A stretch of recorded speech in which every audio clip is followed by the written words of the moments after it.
Thursday the 7th of September 2023. It's day 40 on the road. Today we have come up to the Gordon Dam and Lake Pedder. Really glad we've done that. Some astonishing scenery, mainly mountains and lakes. I'm not going to do recommendations because what I like others won't, what others do I won't. For us, really glad we came. I walked out all the way along the dam, which is some very interesting perspective. It's a beautiful day, t-shirt today, not even a wind hardly. I think we're about 350, 400 metres. We've been at 650 as we came across. Rained a little bit last night, but otherwise an astonishing day. So technically we're still in the southwest. We've come up to the Southwest National Park. It's just a pretty long drive to get back around where we were. And I did say we were finished in the southwest. This is actually still part of the Southwest National Park. I'll group all the signage again at the back end, just in case anyone's interested, but it'll be for our benefit as well. This is going to be a long one, and again, I'm not making it for entertainment. This is for our benefit, and YouTube's a handy, free place to store it. But if other people want to have a look, that's fine. I'm sure that other people will get far better vision and far better footage. Yes, for anyone that's interested, this will be quite long. But it was a great day, one of the great days of a 3-month trip. I'd go back and do this again.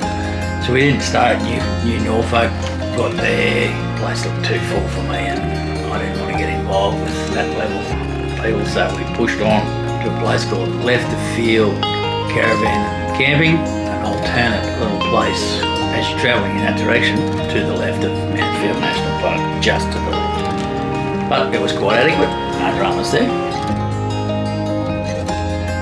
So that is Lake Pedder. She's a big lake, this one.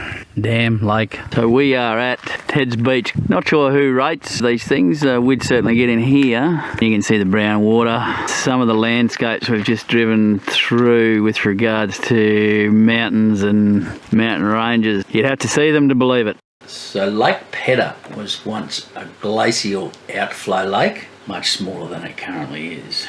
Now it's a man-made dam and a diversion lake. It was formed by the damming of the Serpentine River, that's up the northish end, and the new lake's made up of 3 dams. And we visit all of them. The Serpentine Dam, which we visit on the way up, Scott's Peak Dam, which dams the headwaters of the Huon River, and Edgar Dam at Lake Edgar. So those last two both near Scott's Peak. The Huon Serpentine Dam's completed in 72, and it drains into Lake Gordon via the McPartland Pass Canal. An interesting project, and Mr. McPartland was an interesting sort of a dude. The campground at Ted's Beach, not that many sites here, but gee, you get anything in here. Easier than where we currently are. Just right now, I'm not entirely sure how we're going to get out of there. Quiet, nobody here, my style of place. Another mountain range at the back there, not sure you'll pick that up. Everywhere you look, there's a mountain range and another mountain range. So pretty fair facility here. Toilets, camp, kitchen, showers, what have we. For a very small campsite, gee, I could come here for a while. Lake Pedder lookout. Lake Pedder obviously stretches for a fair way. It sure is someplace. We're going to move on to the dam shortly. There was a movement, possibly still going on today, to restore Lake Pedder to its original form. Not sure that it'll ever gain traction. Some of Lake Pedder down there. She's a pretty big lake, this one. Bath of the Goddesses, I think I've heard Shane Howard describe it as, and just ringed by these sensational mountain ranges. Not sure anything's going to do it justice, anything that I'm going to do anyway. Some view from above for an aeroplane or a helo. Serpentine Dam as we head up to the Gordon Dam. Some quite amazing mountain ranges, so quiet, so peaceful. Heading across the Serpentine Dam wall, a little tunnel over the other side there. It's the other side of the Serpentine Dam wall. Not much action happening down there today. There's a set of steps there. Not sure where that goes. Won't be looking today because it looks like it's pretty heavy bush up there. The big wall at the Serpentine Dam. No action at all. Bits and pieces of water trickling out of the hills, mountains, big hills.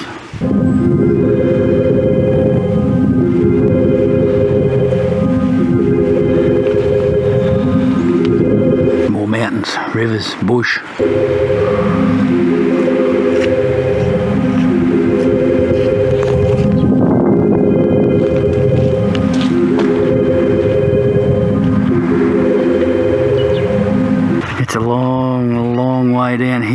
as we head down to have a look at the Gordon Dam structure.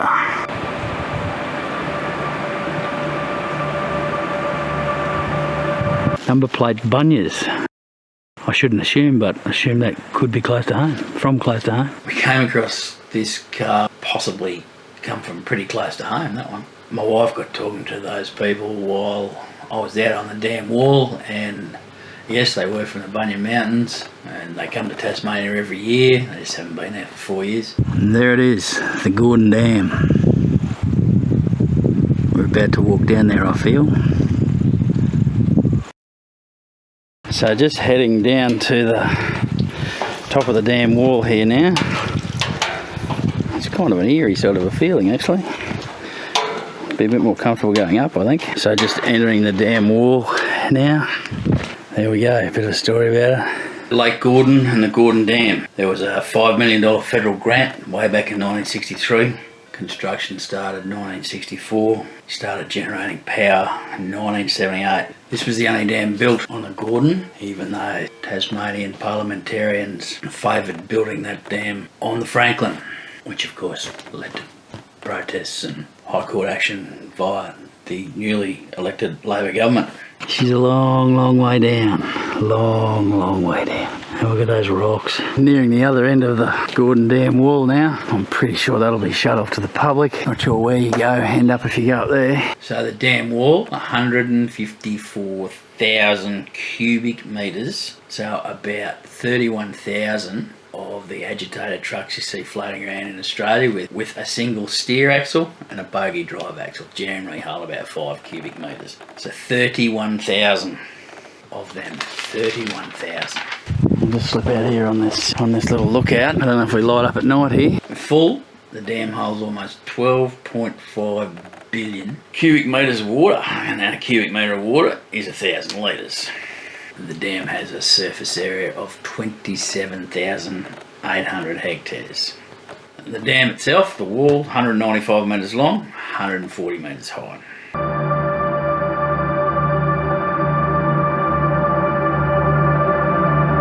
There we are where we came from, over there. You see a bit of a stairwell. I came down to the top, and then you've got all of this structure to get people right down to the bottom. Imagine being the trades assistant and you climb all the way down there to do a day's maintenance, and the tradie says, "Crikey, I've forgotten the 16mm spanner. Can you whip back up and get one?"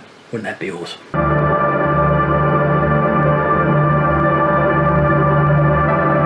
There's a rather interesting set of steps over there. I'll get a picture of it when I get a bit closer. Not sure who goes down there, but it'd be an interesting ride. A bit more of a look, a bit closer to the bottom. Gee, it's a long way down there.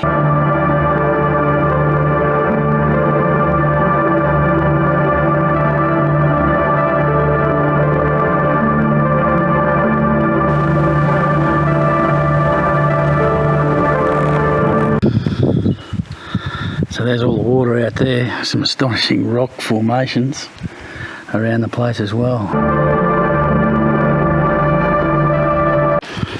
So just starting the journey back along the dam wall now.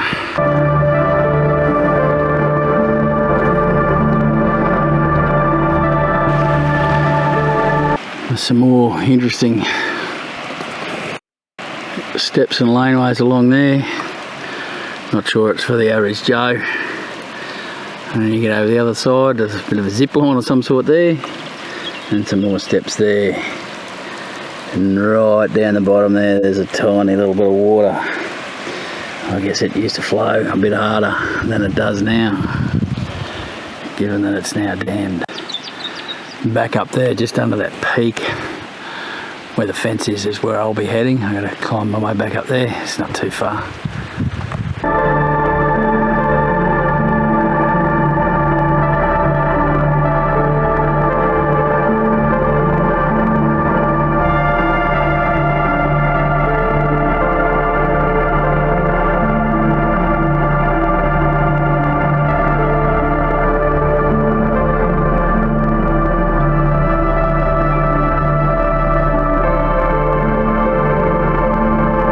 There's a very interesting set of steps that I'd love to see someone do unassisted. It could almost be an Olympic sport.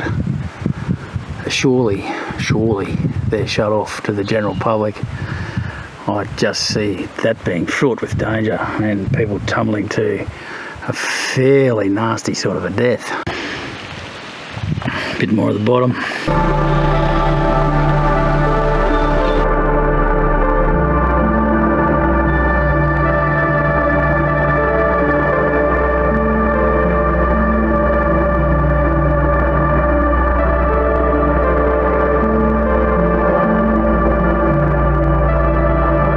Last bit of a look around the Gordon Dam.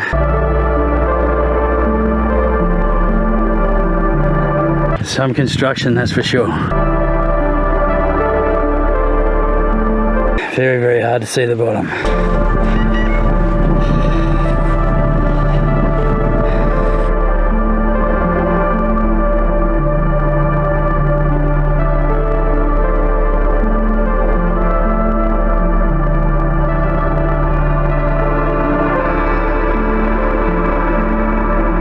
There's some steps there. I'd like to see someone walk down. You wouldn't want to get the wobbly boot halfway down.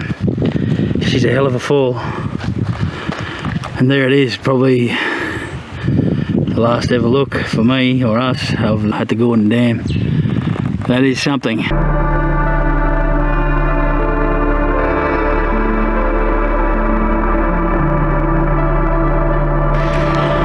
Still at the Gordon Dam. We're just about to have a bit of lunch.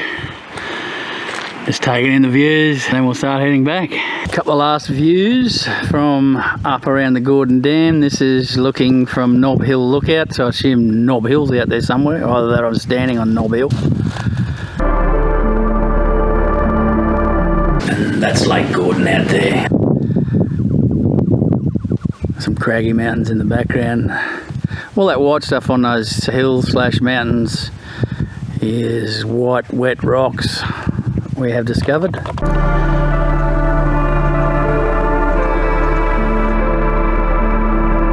This will be a last look at the Gordon Dam and the water it's blocking. It's a little bit difficult because the fence is higher than me. Not that I'm very tall, but the fence is higher than me. So I haven't really got anything there to say. Lots of dead trees over that way. And we are just ringed by mountain ranges, and there's a track heading up that one over there. And make sure we've got everything in shot prior to departing the scene.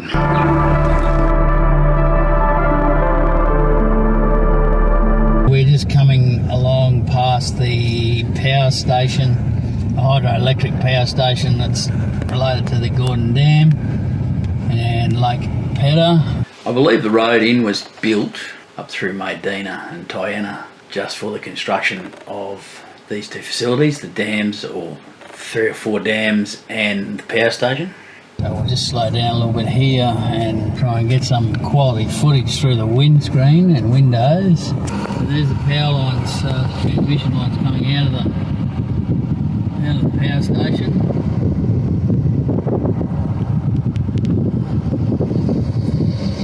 The Gordon Power Station is actually 183 metres underground and generates around about 13% of Tasmania's electricity demand. Quite a few cars down there. There must be a few folk work at the facility. But I also understand or believe that Strathgordon was a company town built for the people working on the project. These days I think there's a lodge in there, possibly some Airbnb stuff. Righto, we're just driving through Strathgordon. There's still quite a few cars here, to be honest. I'm not sure if it's Airbnb these days or just the folks that work at the power station. Quite a bit of action here, house-wise. There's a reception and visitor information. We did get told that they are renovating, and there they are renovating. Pretty solid piece of timber there. Must be being preserved for some reason. Today we'll keep going.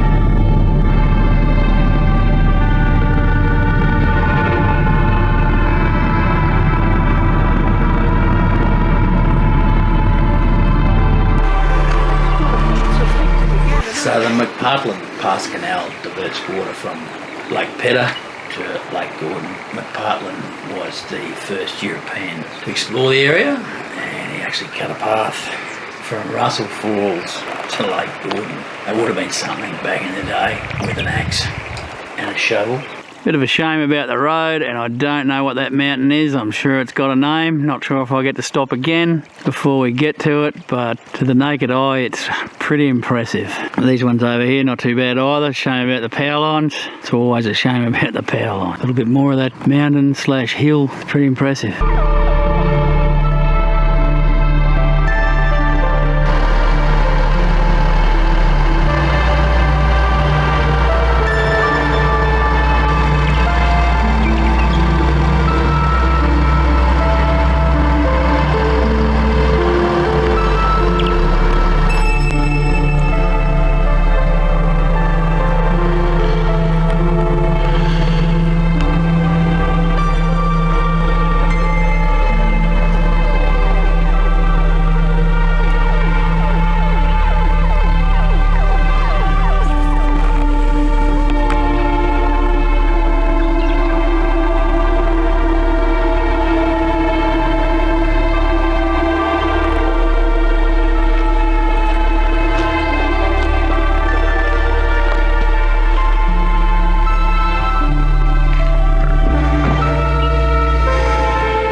The road action as we drive back from Lake Pedder, winding roads through lots of different types of scenery.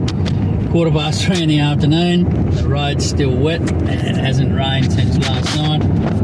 Just the big trees and almost forming a canopy overhead. Lots of signs that say traffic hazard, lots of signs that say windy road, all that sort of thing. But certainly nice to drive through, especially given there's not too much traffic.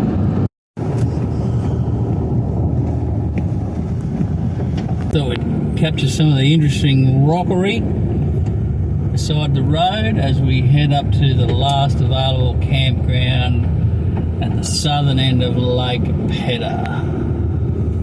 It's called the Huon Campground, so I assume we're fairly close to the Huon River.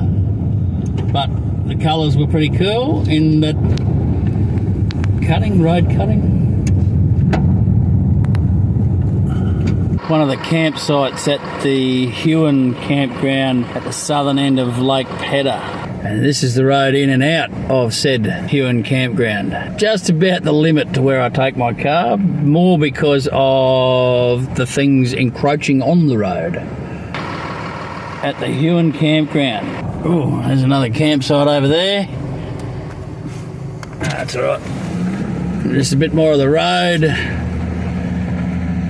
And the brushery and the bumpery. Oh, hear that. You can hear that. You can hear my car squeeging through that. And here we go. There's a couple of interesting little bits here. You wouldn't want to meet anybody, especially if you were stupid and tried to tow something large in here. Oh! You watch the potholes. Gotta watch the potholes, because there's a few of them. Hasn't been a lot of maintenance down here for a while. Yeah, you can go down here. As long as I can get out. Well, it's a loop. You look. No, we're not going down there. It's too harsh. It's probably a better campground. This is not real friendly under here. Oh. So we have made our way down to Edgar Bay, which is the southern end Lake Pedder. She's a big lake, I can tell you. It goes for a fair way, 30-40 kilometres. And here we've got another very large piece of concrete stopping water from going somewhere. Gotta love a gate like this. Can only laugh. The old no entry with plenty of room to get around.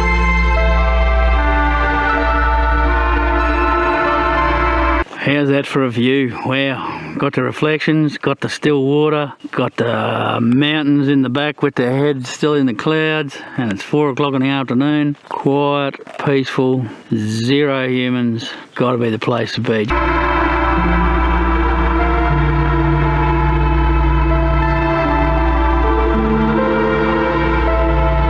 Just over to my left here, over here, is Edgar Campground. Very nice place. I could camp there for a while. It's a bit wet, but big and roomy and quiet again.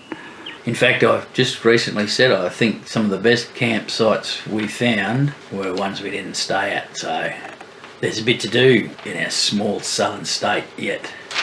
Somewhere here was the Huon River. We figure it's where the Huons start because we're not too far from where we were the other day on the Tarhoon Airwalk. This is Edgar Pond. We're up at the Edgar Pond lookout, just still and mirror-like. If we look now to the background and we look out to the background, we've got those mountains, some of them still shrouded in cloud, white cloud, craggy tops. Wow, is there anywhere else you'd rather be? Edgar Dam again, but the southern end of Lake Pedder. Just looking the other way from Edgar's Pond, Edgar Pond, Pond Edgar, from this lookout up here. Certainly some magnificent hill work. Fair bit of swimming availability out there. Swimming, fishing, boating. We are at the end of the road for the southern end of Lake Pedder, and we are right up at Red Knoll Lookout. It is essentially 360 degree views. As we come along here, I think that's Mount Scott in the middle of the river. We're about 400 odd metres up according to the car. Bit of a shame, sun position. Not much I can do about it, it's been a big day. A stunning panorama. Scott's Peak, I believe that's called, in the middle of the dam. So to continue that 360 degree view, I've just come over the other side and we'll pan around there. There's those mountains with the clouds on top.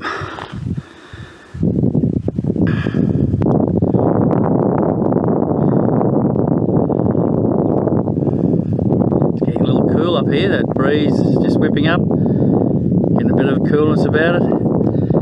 Now, if you were to start the 6 to 8 day one-way walk from Cockle Creek, and that 6 to 8 days takes you into a place called Melaleuca, where you could choose to be airlifted out or walk 6 to 8 days back, or you could choose to keep walking through rivers, across mountains, and you pretty much end up here. I don't know how much longer they'll take, but I'd suggest you'll be quite tired. May have even done a bit of swimming.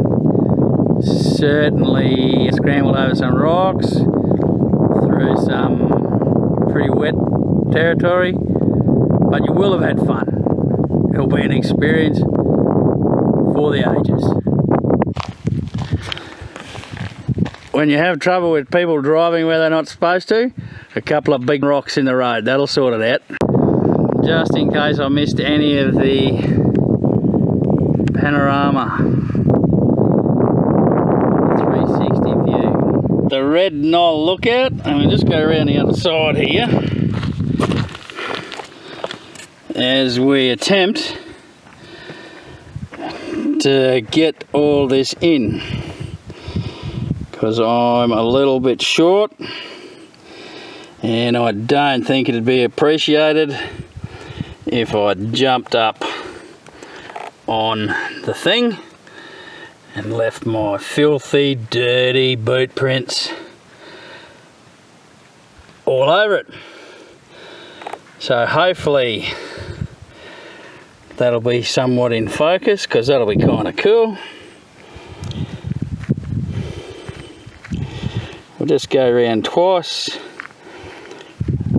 Be really good to have that. So I see from here that Scott's Peak out in the middle is 4 kilometres away. You can see Mount Picton on this directional doohickey. The other side of Mount Picton, maybe around to the left a little bit, was the Tarhoon Airwalk. We're at about 650 metres elevation now as we head back to the left of field van park and accommodation. The old hills both sides of the road. So after that huge and most epic day, we don't stop and we follow it up the following day with a trip up to the Great Lakes through some interesting towns like Ooze, which I eventually figure out you pronounce ooze. Have a look on the Central Highlands and visit an old power station with some very interesting old gear inside now as a museum. We also drive home on a very interesting road. Very interesting road. So everything I talk about is nothing new, nothing fancy, no secret knowledge. It's all available on the 3Ws.